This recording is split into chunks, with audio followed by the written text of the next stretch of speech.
अनौबा लेंगाक सेमनबा खुदेक पीबदा यावखिदबा बीजेपी की एमएलए सिंह मणिपुर मखाताना पीआर थंबा पामली ताकलिब्रा हंगनरगली मणिपुर प्रेसिडेंट रूल लेरकपा था अहुम फरकलबा मतुंग असिदा पॉपुलर गवर्नमेंट अमल लेहन एमएलए कुनमाथोइना मसा मसा की खुदेक पीदुना भारत की प्राइम मिनिस्टर अमने यूनियन होम मिनिस्टर दा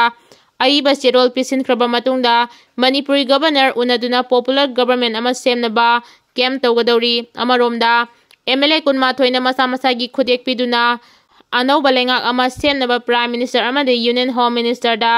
अईबा चिरोल पिसिनखिबा असिदा यावखिदबा बीजेपी अमदी चटमिनरीबा अतै पॉलिटिकल पार्टी सिंगी एमएलए सिंग असि मणिपुर पॉपुलर गवर्नमेंट थंबा पामदबा मखाताना प्रेसिडेंट रूल थंबा पामी हाइबदु उलिब्रा हाइनचु प्रजागी सेक्शन कयादगी फोंदोंनरगली लोइनना पॉपुलर गवर्नमेंट अमा सेमनबा बीजेपी अमदी मखोइगा चटमिनरीबा पॉलिटिकल पार्टी सिंगी एमएलए सिंग अमतोइना पुनसिनबा मथौताई लोइनना येनाबा अमता लेतना लुसिंगबा अमा खनबा ngambagi थौना अदुसु लेफम थुई मसी याददुना तोखाई तादुना लेहौबा तारगदी मणिपुर मियांगी मायोक्ता थबक तौबा मखाताना पीआर थमदुना लेबाक मियामबु लाकनबा पांबा एमएलए सिंगने हाइना लौबदा लालोय हाइबा वाफमजु फोंदोंनरगली पाउचेसिना फंगबा पाउगी मतुंगिनदी ngarang wangjing tenthagi MLA Paonam ब्रोजेना लुसिंगबा टीम अमना दिल्लीदा चतुना एमएलए कुनमाथोइगी चिरोल अदु प्राइम मिनिस्टर अमदी होम मिनिस्टर पिसिनखिबनी हाइदिबा चिरोल अदुदा वांगजिंग तेंथागी एमएलए पाउनम ब्रोजेन उरिपोक एसीगी के हाइ रघुमनी थांगगी टी रोबिंद्रो हियांगलमगी डॉक्टर राधेश्याम जिरीबामगी असदुद्दीन तमेंगलोंगी यांगहेमलुन पामई हाइरोकी डॉक्टर टी हाइ राधेश्याम कैसामथोंगी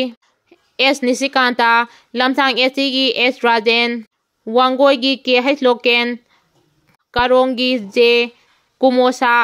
खेड्रिगांवगी शेख निरुल हासन मयांग इम्फालगी के रोबिंद्रो सिंगजमईगी वाई खेमचान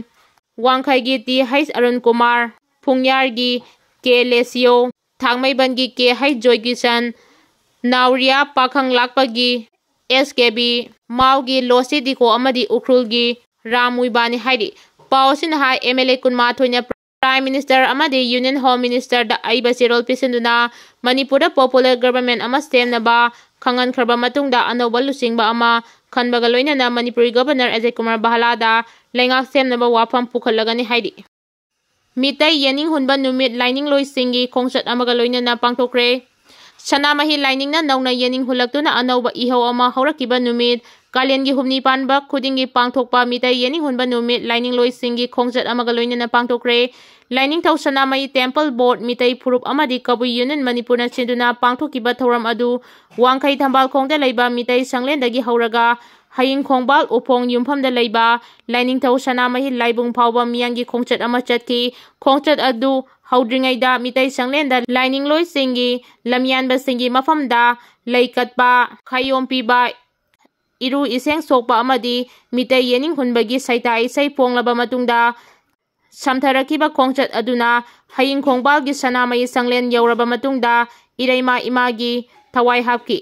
खोंगचत अदुना हयिंग खोंगबाल यौरबा मतुंगदा मियांगी ओइबा मिफम अमसु पांगथोकी थौरम अदुदा Lainingthou Sanamahi temple board की वाइस प्रेसिडेंट विद्यापति सेंजम एलाइज वाखल लमदिंगबा senior board member Kaisam Ibomcha member N Tomba Meitei फुरुक के सेक्रेटरी जनरल अंगोमचा छेराम Gojendro Meitei vice president Tongbram Gulamchan Kabui union Manipur की प्रेसिडेंट डॉक्टर मलांगमई हेरा कबुईना चिंबा सरू याकी थौरमगा मरी लेनना विद्यापति सेंजमना मितै सिंगना लाइनिंग थौ सनामही लाइनिंग लौबा यादबा मतम सांगना लैरकलबा मतुंगदा कसारदगी नावरिया फुलो थेंगनरबा अहलसिंगना लमदमसिदा हलकलबा मतुंगदा कुमदा लिसिंग अमगा चामापन निफु मंगागी मे 13 कालेनगी हुमनी पानबा नुमिता वांखै थंबाल खोंगदा मई पाइदुना वासक लौरबा मतुंगदा मितै फुरुप लिंखतुना सनामही लाइनिंग लौकिबा नुमित अदुबु निंगसिंगदुना ngasiगी थौरम असि सिनबनि हाइकी बीजेपी के एमएलए सिंगना गवर्नर दा सरकार सेमगी स्टेक क्लेम तौबगी महुता पीएम अमसोंग होम मिनिस्टर दा चेपी सिंदुना लेरे हाइना केमेगा चंद्रना फोंदोख्रे बीजेपी के एमएलए सिंगना लुसिंगदुना पार्टी असिगा एलायंस ओइरिबा एनपीपी एनपीएफ अमसोंग जेडीयू सिंगी एमएलए कुनमाथोइदा प्राइम मिनिस्टर नरेंद्र मोदी अमसोंग यूनियन होम मिनिस्टर अमित शाहदा मणिपुर की ओइना अनौबा गवर्नमेंट सेमदेरगे हाइना चिरोल पिसिनख्रे हाइना MPCC की President MLA K Megachandra Singhana mahaki microblogging X post tawri mahaki post aduda hairiba legislature sing asina Manipuri governor da government semnabagi stake claim tawgadabagi mahuta Prime Minister Narendra Modi amadi Union Home Minister Amit Shah da CP sinduna leire state asida president rule thamli masina takpadi Manipur da rule tawriba governor unaduna stake claim tawduna anoba government ama semnaba honabagi wafam asida Mirai duna leiri Manipur miyangi mihusingna makogi political gi khudongchaba yenglaga miyambu sanaduna thamba yaroi Manipur gi miyamna ahongba atoba government ama purakpa pami tungi yaifanabagi damak aikoina atopa anoba government ama Manipur da lehanba miyamna pamliba asida ikai khumnaba utpa mathau tai haina magi post asida pali Talabora sahum huran lona da pitokibada chenaba official tingi matakta legal action lokhanaba high court writ petition ama tharagani haina ritana phongdokre thasigi kulhomdoi da maira paibi singna yamlaba talabora amadi jara phaduna sengmai police na sinakraba matungda thasigi kunipan da police amadi food factory gi official tingna masakhangdaba mapuna huran lona da pitoklamle thawdok aduda chenaba miyoi singi matakta writ petition ama Manipur high court ta thaduna talab Bora sahum lona pithoklama singi mathakta legal action lokhat pinaba haijaragani haina Armor of Manipur na phongdoragli hiramasiga mari lenana ngasi Manipur Press Club ki Kobru Hall da pangthokpa pawgi mifamda pawmi singa unabada wafamasi Armor of Manipur Organization gi Vice President N Ritana pawmi singda phongdokibani mahakna makhata na hai thasigi kulhumdoi gi ayukta Dimarpur dagi Imphal tamna lakiba truck ama Maharabi amasung Tendong yangi apunba maira paibisingna khamlaga check tawbada tobacco amadi talab bag chahunga marfu taruk yauramba thengnaki hairiba truck aduga yaurakpa tobacco amasung talab sing adu Sengmai police station da puraktuna khusinaki madugi matungda state food factory gi officer ni haiba miyoi khara lakpiduna case adu makoina handle tawragani haina hairaki makoina haibada fagalaba tobacco amasung talab adu formality sing tawraga Mia mamangda mai thadokani haina phongdoki PM Modi na ngasi Super Cabinet Meet Chair lagduna pangthokani Super Cabinet Meet haina khawnariba Cabinet Committee singi manungda khwaidagi sakti leiba Cabinet Committee on Political Affairs CCPA Akanba meeting PM Narendra Modi na ngasi chair lagduna pangthoklagani hairi Super Cabinet mifamasi Pulwama etegi matungda pangthokkibadagi Handaki asina ahanba oigadawribani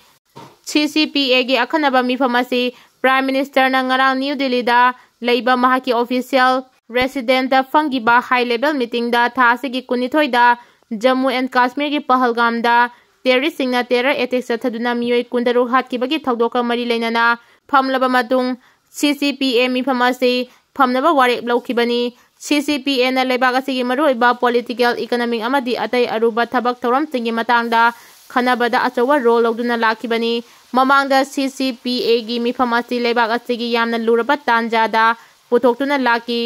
CCPA gi mifamasi lisingani taramapan gi February thada Pulwama terror attack chathagraba matung amurak famki mifamaduda national gi security gi phibam review tawbaga loinana counter terrorism gi matangda strategic singkhanaki masigi matung tarakpada Indian Air Force na Pakistan gi Bangladesh da air strike chathaki haidi haudi CCPA asida PM Modi na chairperson oiduna amadi member sing oina Defense Minister Rajnath Singha Home Minister Amit Shah Road Transport Minister Nitin Gadkari Finance Minister Nirmala Sitharaman amasung Commerce Minister Piyush Goyal sing yauri Anti-drug smuggler team na crore manga rongi branch suraga loinana miyo ani fare Manipur police ki anti-drug smuggler team amana sathakiba operation amada miyoi mari dagi international market lupa crore manga rongi oigadaba brown sugar phagatpa ngamkibaga loinana makoina tonglakpa 4-wheeler ama amasung mobile phone manga phagatpa ngamkre hairi intelligence na pirakba paw amagi matungina tongan ma Manipur police ki anti-smuggler team singna Churchanpur amasung Thawbal district ta haukiba pung mari asida jingnaba mafam chingda thiba humbagi thabak chathabada phagatpa ngamkibani hairi anti-smuggler team amana Churchanpur police station gi manung chanba Singha subdivision gi Balbeng khulda chathakiba operation aduda Churchanpur district ki Bengnam khulda gi drug smuggling nupi Chin Khanlun chahi 18 amasung Singhat Subdivision-gi Suwangdo Khuldagi Bungta Sang Mulau chahi 33 phaba ngamkibaga loinana makoi anidagi Sapon Cap chahunga 38 da hablamba brown sugar kg 5 amadi makoi anina tonglakpa Chakamari Panba Gari amasu mobile phone aniga fagatpa ngamkre haidi amaromda Manipur Police ki atopa anti smuggler team amanasu Thawbal Police Station gi manung chenba Khangabo Khunau Lekai da chathagiba operation amada Thawbaldagi MD Wax chahi 13 amasung MD Yaris chahi 18 phaba ngamkibaga loinana makoi anidagisu Sapon Cap ahumda hablamba brown sugar gram 30 fagatpa ngamki haidi Anti-smuggler team singna draka kona na faraba miyoy sing amadi fagalaba pulamting mari lainaba police station singda sinaduna ain yoiba thabak ting lakhotpa hokre hairi